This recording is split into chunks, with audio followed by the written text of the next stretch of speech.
આ છે ધારીનો આંબડી safari park.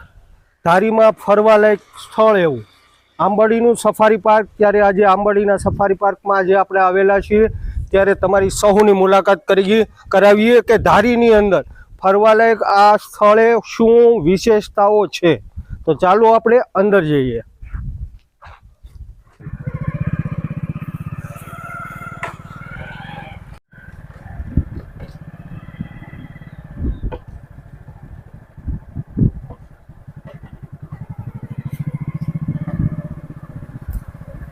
આ છે સફારી પાર્કના અંદરના જે દ્રશ્યો તમે સૌ નિહાળી રહેલા છો।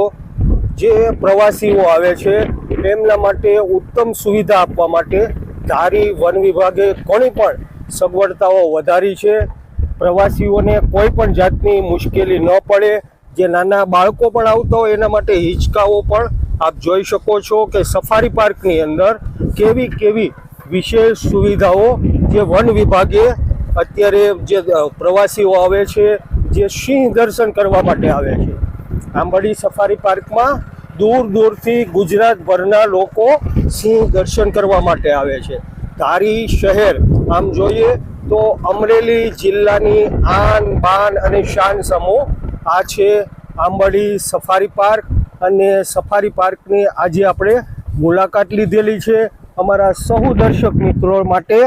આજે સરસ મજાની માહિતીવાળો આ વિડીયો હું મોકલાવી રહેલો છું। આપ જોઈ શકો છો કે આંબડી સફારી પાર્કની અંદર જે દાખલ થવાનો આ ગેટ અમારી સાથે આજે આવેલા છે અમારા સાથી પત્રકાર મિત્ર સંજયભાઈ વાળા। અને સંજયભાઈ વાળાની સાથે આપણે આજે સફારી પાર્કની મુલાકાત કરેલી છે। અહીંયા આમ જોઈએ તો પ્રવાસીઓ પણ થોડી ઘણી સંખ્યામાં અત્યારે હાલ આવેલા છે। જન્માષ્ટમીના તહેવારો પૂરા થઈ ગયેલા છે, ત્યારે હા થોડું ઘણું જે પબ્લિક છે, પ્રવાસીઓ છે, એ હાલ આંબડી સફારી પાર્કની મુલાકાતે આવેલા છે। બાજુમાં જ આંબડી સફારી પાર્કની બાજુમાં જ આપણે ખોડિયાર ડેમ પણ આવેલો છે, અને ખોડિયાર ડેમની જે મજા માણવા માટે પણ પ્રવાસીઓ આવે છે। આપણે જે અંદરના દ્રશ્યો છે એ પણ બતાવીએ વધુ। જોઈ શકો છો કે સફારી પાર્કની અંદર ખૂબ સરસ મજાના આકર્ષક જે સિંહોને ગોઠવવામાં આવેલા છે સ્ટેચ્યુ, કે ભાઈ સરસ મજાના સિંહો, કુદરતી સૌમ્ય વાતાવરણ, ઠેક ઠેકાણે બાળકો માટે જે બગીચાઓ સાથે જ હિંચકાઓ સાથે જ બીજી અનેક સુવિધા, જે ઠંડુ પાણી પીવાનાથી લઈને ફ્રેશ થવું હોય તો એમના માટે નાહવાની પણ અહીંયા સુવિધા ખૂબ સારી એવી ધારી વન વિભાગે જે ઉપલબ્ધ કરાવી છે। બાકડાઓ ઠેર ઠેર મૂકવામાં આવેલા છે, જેથી કરીને ગુજરાતભરના જે પ્રવાસીઓ અહીંયા ફરવા માટે આવે છે એને કોઈ પણ જાતની મુશ્કેલી ન પડે। તમે સૌએ જોયું માણ્યું કે ભાઈ ધારીનું આ સફારી પાર્ક અમરેલી જિલ્લાની આન બાન અને શાન। તમે સૌ આ વિડીયોને વધુમાં વધુ શેર કરજો। અમારી યુટ્યુબ ચેનલ પ્રથમ વખત નિહાળી રહેલા હોય તો અમારી યુટ્યુબ ચેનલને સબસ્ક્રાઈબ જરૂરથી કરજો। આંબડી સફારી પાર્ક, અને આંબડી સફારી પાર્કમાં એક સ્ટેચ્યુ છે, આપ નિહાળી શકો છો। હું સંજયભાઈને કહું કે ભાઈ સ્ટેચ્યુ બતાવે। આ રોરો સિમેન્ટથી બનેલું આ સ્ટેચ્યુ છે, અને વર્લ્ડની અંદર સૌથી મોટું સ્ટેચ્યુ કોઈ હોય તો એ આંબડી સફારી પાર્કની અંદર છે। વર્લ્ડ રેકોર્ડ છે કે રોરો સિમેન્ટમાંથી અવડું મોટું સ્ટેચ્યુ આંબડી સફારી પાર્ક સિવાય ક્યાંય પણ છે નહીં, બરોબર છે। અવડું મોટું સ્ટેચ્યુ છે અહીંયા પ્રવાસીઓ માટે। આમ જોઈએ ને ભાઈ તો ભાઈ સંજયભાઈ બધે વિડીયો તમે જે આપણા દર્શક મિત્રો છે એને બતાવીએ કે જેથી કરીને તેઓ સફારી પાર્કની મુલાકાત લે। આ સફારી પાર્ક એવું છે કે સારી સારી વીવીઆઈપી જે હોટલો હોય કે કોઈ રિસોર્ટ હોય એની અંદર જે સુવિધાઓ આપવામાં નથી આવતી એનાથી પણ સારી સુવિધાઓ અત્યારે આંબડી સફારી પાર્કમાં ઉપલબ્ધ કરવામાં આવી છે। વન વિભાગની સરાહની કામગીરી કે અહીંયા તમે ખૂબ સારા સૌમ્ય વાતાવરણની અંદર પરિવારની સાથે તમે ફરવા આવી શકો છો અને કુદરતી સૌંદર્યનો ખજાનો માણી શકો છો। એવું આ અમારું અમરેલી જિલ્લાની આન બાન અને શાન સમૂહ આંબડી સફારી પાર્ક છે। હું ગુજરાતભરના પ્રવાસીઓને આમંત્રણ આપું છું કે ક્યારે અમારા ધારી સાઈડ તમે ફરવા આવો ત્યારે એકવાર આંબડી સફારી પાર્કની મુલાકાત અવશ્ય લેજો. આ છે આંબડી સફારી પાર્કમાં આવેલું બટરફ્લાય ગાર્ડન. ખૂબ જ આ જે છે ગાર્ડન ફરવાલાયક પણ છે. અહીંયા તમે એવા ફૂલ ઝાડ કે જે તમે કદાચ નિહાળ્યા નહીં હોય. મધમાખીની હોટલ છે કઈ આ જો સામે નળિયા દેખાય ને હા હા મધમાખી માટેની હોટલ છે બરોબર એની ડિટેલ સામે લખી છે. હા હા પણ મોટા ઝાડ થઈ ગયા છે એને લીધે ડિટેલ બુરાઈ ગઈ છે. અહીંયા મધમાખીની હોટલ એમ ને સરસ લ્યો. અને બટરફ્લાય ગાર્ડન ને આ બટરફ્લાય ગાર્ડન બરોબર. આની અંદર ફૂલ ઝાડ છે એના નામ હાથી સૂંઢો છે. હાથી સૂંઢો આ જે દેખાય ને હા હા હાથી સૂંઢો કહેવાય. આમાં બટરફ્લાય વધારે પડતા આવે છે આમાં. બરોબર સરસ સરસ. બાકી બીજા જે છે બધા એ જંગલની બધા આપણી સાથે માહિતી આપવા માટે આંબડી સફારી પાર્કમાંથી બાસોપિયાભાઈ આજે આપણી સાથે આવેલા છે અને ખૂબ સારી વિશેષ એવી માહિતી આપણને આપેલી છે. હું તમામ દર્શકો મિત્રો સુધી આ પહોંચાડું છું. આપણે જઈએ હવે બીજે ક્યાં ફરવાલાયક સ્થળ એવું આપણે સફારી પાર્કમાં આપણે એક ઇન્ટરપ્રિટેશન ઝોન નવું એક્ટિવ થયું છે બરોબર. જેમાં 18 વર્ષથી નીચેનાની ટિકિટ નથી. બરોબર 18 વર્ષથી ઉપરનાની ટિકિટ છે જે માત્ર 25 રૂપિયા છે. જેની અંદર આપણે ડિજિટલ શો માધ્યમથી ગીરમાં નાઇટ ઓફ ગીર એક શો નું નામ છે જેમાં રાત્રે જંગલનો અહેસાસ કેવો હોય છે. બરોબર જે લાઇટ એન્ડ સાઉન્ડ શો છે. પછી એક બીજો શો છે પ્રતિબંધિત વિસ્તારની અંદર શું શું એક્ટિવિટી સફારી પાર્કમાં થાય છે. બરોબર. અને બહારના ભાગમાં આમ પબ્લિક સાથે કેવું વ્યવહાર છે વર્તન છે એક એવો એક શો છે. પછી એક 3D ની અંદર અમે પૃથ્વીના જન્મથી અત્યાર સુધીમાં ગીર કેવી રીતે બન્યું કે આપણે ભાઈ ગીર કેવી રીતે બન્યું છે આપણું ગુજરાતમાં સિંહ કેટલું છે શું છે એક એવું 3D ના માધ્યમથી આપણે દેખાડીએ છીએ ટુરિસ્ટોને. અને એક સિઝન જેમ કે આપણે પહેરવેશમાં ઉનાળામાં હળવા કપડાં પહેરીએ છીએ શિયાળામાં ગરમ કપડાં પહેરીએ છીએ એવી રીતે સિઝનની અંદર જંગલની અંદર શું શું એક્ટિવિટીઝ હોય છે કયા જાનવરો સિઝનમાં કઈ પ્રજનનની ક્રિયા ક્યારે હોય છે શું હોય છે એ કેવું છે. અને એક લાસ્ટમાં છે સિંહ પોતાની વેદના કહે છે કે એની ઉપર શું શું જુલમ થયા છે અને શું અત્યારે એની સ્થિતિ છે એ કેવું છે. અને લાસ્ટમાં અમે મનોરંજન માટે છોકરાઓ માટે ક્વિઝ રાખેલી છે. સરસ. તો આપણે બાસોપિયાભાઈએ ખૂબ સારી માહિતી આપી. હવે એને માણવાની છે. તમને દરેક દર્શક મિત્રો સુધી એ માહિતીને આપણે પહોંચાડવાની છે. તો ચાલો જઈએ આપણે બાસોપિયાભાઈ સાથે. આંબડી સફારી પાર્કમાં આવેલ આ છે પરિચય કેન્દ્ર.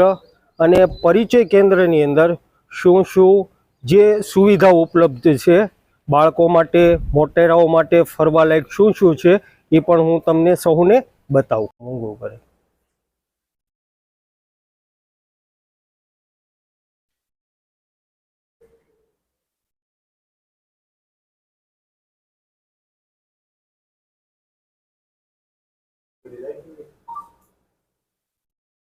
આંબડી સફારી પાર્કમાં આપણે આવ્યા છીએ ત્યારે બાસોપિયાભાઈ મહત્વ કહેવો આ શું છે?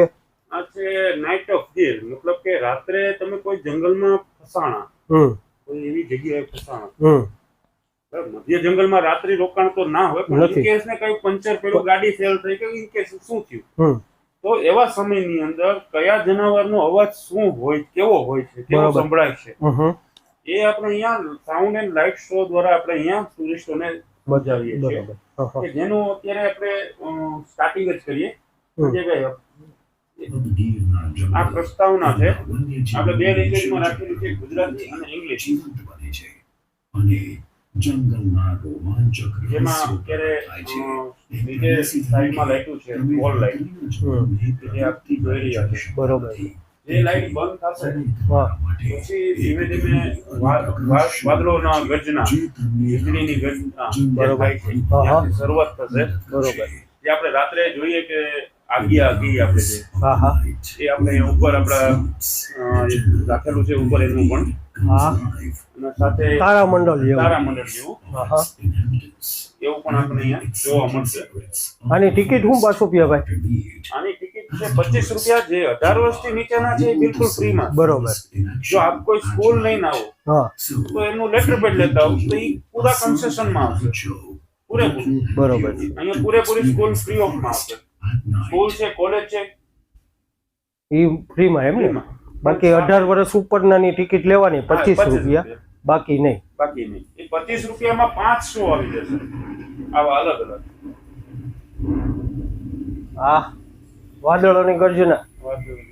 આ ડેટકો. બરોબર. જંગલની અંદર જ્યારે આપણે હોઈએ, હા જો સામે આગ્યા જેવું લાઈટ થઈ ગયું. હા ઉપર લાઈટો થતી ગઈ કે જંગલની અંદર ક્યાંક ને ક્યાંક આવા જીવ જંતુ કાંઈક ને કાંઈક હોય છે. ડેટકો આવ્યું. હા હા મેં ડેટકો આપણને દેખાડો ને ડેટકાનો અવાજ આવ્યો કે જંગલની અંદર જ્યારે આપણે હોય ત્યારે આવો અવાજ આવે એટલે માની લેવાનું કે ડેટકો છે. આ ઘુવડનો અવાજ છે કે જંગલની અંદર જ્યારે આવો અવાજ આવે તો જેવું આ પક્ષી જોવા મળે એને ઘુડ કહેવામાં આવે. ટીટોડી અને હનીપેગર. બરોબર છે. ટીટોડી બોલી રહેલી છે. સામે અજગર છે. ઠીક છે, આપણે બાસોભિયાભાઈ શૂટિંગ લેવાનું હોય એટલા માટે થોડુંક અંજવાળું રાખેલ છે. બાકી તો જે અહીંયા પ્રવાસી આવતા હોય એને તો બધું સંપૂર્ણ દેખાય. બરોબર છે ને? હા આપણે તો શૂટિંગ લેવાનું છે ને લોકોને માહિતી આપવાની છે. આ છે નાઇટ જાર. સરસ.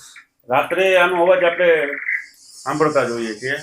આમાંથી જંગલી સુવર છે. જંગલી સુવર કે જે આપણે કોઈ દી નિહાળ્યા પણ ન હોય અને ખાસ કરીને મોટા મોટા શહેરોના જે પ્રવાસી હોય એને તો આમાંથી ઘણું ખરું એને નિહાળેલું જ ન હોય કે ભાઈ જંગલની અંદર ગીરના જંગલમાં શું શું છે. આ જે છે એ પાયથન છે. હા રેડ પાયથન, મતલબ આ છે ઝેરી સાપ. બરોબર. અને આપણી જંગલની શાન. વાહ ભાઈ વાહ. ગીરનો રાજા. ગીરનો રાજા. ગીરનો રાજા, ગીર કેસરી, જંગલનો રાજા સિંહ, જે આપણું અમરેલી જિલ્લાની આન બાન અને શાન જેને ગણવામાં આવે છે, જેનું નામ લેવાથી ગીરની અંદર રહેતા લોકોની છાતી ગજ ગજ ફૂલે છે એવું આ ગીરનું ઘરેણું એટલે કે સિંહો. શેળો. શેઢાળી. શેઢાળી ગુજરાતીમાં કહીએ તો. હા હા. ને સ્પોટેડ ડિયર, આમ તો હરણ કહીએ આપણે. હરણ. હરણ અને નીચે છે સાથે કીડી ખાવ. કીડી ખાવ. હા એને આપણે કોઈ દી નથી આ નિહાળ્યું. છે રેર અત્યારે. હા હા. એવડું મોટું જ આવે. જંગલની રાણી. જંગલની રાણી. હો મહારાણી. મહારાણી. સિંહણ. સાથોસાથ અવાજ પણ આવતો જાય. બાસોફિયાભાઈ જેવા જેવા પ્રાણી ફરે રાખે છે એમ અવાજ પણ ફરતા એ જાય જ છે. કહેવાનું છે કે અમે આ માધ્યમથી હા હા. આમ પબ્લિકને સમજાવવા માંગીએ છીએ કે તમે જંગલમાં ફસાણા તો કયા અવાજથી કયો જાનવર છે એ બરોબર. તમે ખબર પહેચાની શકો. પહેચાની શકીએ. અને ખરેખર માણસોના પૈસા છે એ વસૂલ થઈ જાય. બાસોફિયાભાઈ 25 રૂપિયા જે ટિકિટ રાખી છે આનીથી વિશેષ માહિતી કેટલી જ દેવાની હોય દર્શક જે કઈ પ્રવાસીને? ના આથી થોડી ઘણી વિશેષ થઈ શકે છે. બરોબર. પણ એજ પર ડિપેન્ડ કરે છે કેવું વાતાવરણ. બરોબર છે. આપણે તો અત્યારે ભાઈ દર્શક મિત્રો શૂટિંગ લેવાનું એટલે અંધારું રાખ્યું છે. નકર તમે જ્યારે અહીંયા આવશો ને આ મુલાકાત લેવા માટે તો તમને સંપૂર્ણ આ જે ચિત્રો બતાવ્યા, અવાજ છે, માહિતી છે એ સંપૂર્ણ તમને મળી રહેશે. આપણે અત્યારે ઉભા છીએ ઓડિટોરિયમમાં. બરોબર. કે જેમાં પ્રતિબંધિત વિસ્તારની અંદર શું શું એક્ટિવિટીઝ હોય છે. જેમ બરોબર. પહેલા આપણે બટરફ્લાય ગાર્ડને વાત થઈ હા એ મુજબ, મતલબ કે અહીંયા આપણે અંદરના ભાગમાં જે એરિયા છે પ્રતિબંધિત એમાં શું શું એક્ટિવિટીઝ થતી હોય છે. પછી બહારના ભાગમાં પબ્લિક આમ પબ્લિક સાથે કેવો વ્યવહાર રાખીએ છીએ આપણે, કઈ રીતનું કામગીરી હોય છે એ અહીંયા અમે નાની અમથી 7.5 મિનિટનો એક વિડીયો છે જેના માધ્યમથી અમે આમ પબ્લિકને દેખાડીએ છીએ. સરસ. અને બેહવાની પણ સુવિધા બહુ સારી. હા અહીંયા 30 લક્ઝરી સીટિંગ છે. અહીંયા પ્રવાસીઓ આરામથી બેસી શકે. આની ટિકિટ શું છે બાસોફિયાભાઈ? સાહેબ 25 રૂપિયામાં બધું આવી ગયું. બરોબર છે. તો 25 રૂપિયા તો સામે જ આપણા વસૂલ થઈ જાય. પણ પ્લસમાં આપણને આ જે માહિતી છે જંગલ વિશેની માહિતી, જંગલની અંદર શું નિયમ હોય કે પ્રવાસીઓ નિયમ શું તોડે છે, શું ફોલો કરે છે એના વિશેની અહીંયા માહિતી તમે વિડીયોની સ્ક્રીન ઉપર બધી બતાવો. એક ગુજરાતીમાં પણ બોલે છે અને સાથે ઇંગ્લિશમાં પણ નીચે લખેલું આવે છે. બરોબર છે. એટલે આમ પબ્લિક ને કોઈ કન્ફ્યુઝ ના થાય કે ભાઈ હું તો ફોરેન થી આવ્યો છું કે ભાઈ હું આમથી આવ્યો છું આ જગ્યાએથી આવ્યો છું તો મને આ લેંગ્વેજ નથી ખબર પડતી. હા હા, એ વાંચી લે. બાકી ગુજરાતી શબ્દો છે, આપણે તો મોટા ભાગે ગુજરાતી પ્રવાસી આવતા હોય, ફોરેન ના અમુક સમયે આવતા હોય આપણા અમરેલી જિલ્લાની અંદર આવે છે આંબાડી સફારી પાર્કની મુલાકાત લેવા માટે. ત્યારે ભાઈ અહીંયા પણ આપણે દર્શક મિત્રો થોડુંક અંધારું છે, કેમ કે આ બધી માહિતી છે ને અંધારામાં જ લેવાની હોય. પહેલાના સમયમાં આપણે ટોકીઝમાં જેમ ફિલ્મ જોવા જતા હતા ને એવી જ રીતના આ થિયેટર છે અને અહીંયા આપણને સ્ક્રીન ઉપર બધું નીતિ નિયમો શીખવાડવામાં આવે છે. એટલે ખૂબ સારી એવી સુવિધા આંબાડી સફારી પાર્કની છે. તમે પણ આ પોઝિટિવ સમાચાર, આ પોઝિટિવ માહિતી વધુમાં વધુ શેર કરજો, કારણ કે આ છે આપણું અમરેલી જિલ્લાની આન બાન અને શાન. આ અમરેલી જિલ્લાની આન બાન અને શાન જેને કહેવામાં આવે છે આંબાડી સફારી પાર્ક. અને આંબાડી સફારી પાર્ક છે ને એની અંદર સિંહો, જે જંગલના રાજા કે બીજા પણ વન્ય પ્રાણીઓ છે એને પણ અહીંયા દર્શન થાય છે. અને હા, અહીંયા જે કાંઈ પણ સુવિધાઓ જે આપવામાં આવે છે ને એ ટિકિટ એ બહુ ખૂબ નાની એવી વસ્તુ છે. ટિકિટ છે ને એ નાની છે, કારણ કે VVIP તમે હોટલોની અંદર કોઈ પણ રિસોર્ટની અંદર જાઓ ને ત્યાં પણ જે સુવિધા ન મળે ને એ આંબાડી સફારી પાર્કની અંદર મળે છે. અમે અહીંયા અમે સેફટીને પણ ધ્યાનમાં રાખીને ઇમરજન્સી એક્ઝિટ જે ટુરિસ્ટને નજીક પડે એવી જગ્યાએ આપણે મૂકેલું છે. અને બાજુમાં કુહાડી જે આપણે કહીએ ગુજરાતીમાં, એનાથી એક ગ્લાસ જરીક આમ તો ટોચો લાગશે તો ફૂટી જાય એવો છે, કોઈ લાગે એવો કાચ નથી, જેની જોકે બનશે નહીં કોઈ આકસ્મિક કારણોસર. આપણે અહીંયા ફાયર સેફટી થી માંડીને બધી સુવિધાઓ આપણે અહીંયા આપેલી છે કે ટુરિસ્ટને કોઈ પણ જાતની તકલીફ નહીં પડે. 100%.